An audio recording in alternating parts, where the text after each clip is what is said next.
مخزن غير مرخص بيعبي فيه حلويات أطفال. بيجيب الحلويات المنتهية الصلاحية ويفردها ويعبيها تاني.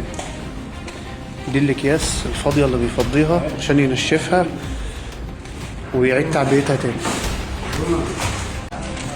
دي كلها الأكياس اللي بيفضيها عشان يعيد تعبئتها مرة أخرى. يقوم بإعادة تدوير الحلويات المنتهية الصلاحية والغير الصالحة للاستخدام الآدمي، ويقوم بإعادة تصنيعها وتعبئتها مرة أخرى. زي ما انتم شايفين كده الحلويات الفاسده اللي انتم شايفينها في الفيديو دي، اذا كان الحلويات اللي هي مش فاسده هي حاجه مؤذيه جدا، بتسد شهيه الاطفال وبتضعف المناعه بتاع الاطفال، وفي امهات للاسف سايبين عيالهم عايشين ليل نهار على الاكلات بتاعه السوبر ماركت، شيبسي وعصير وبسكوت وحاجات يعني سيئه جدا.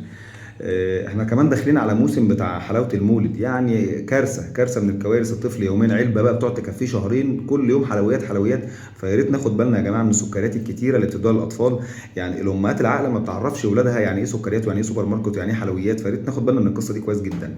انما لو انت ضعيفه ومش قادره تسيطري يبقى مره في الاسبوع مش كل يوم يعني.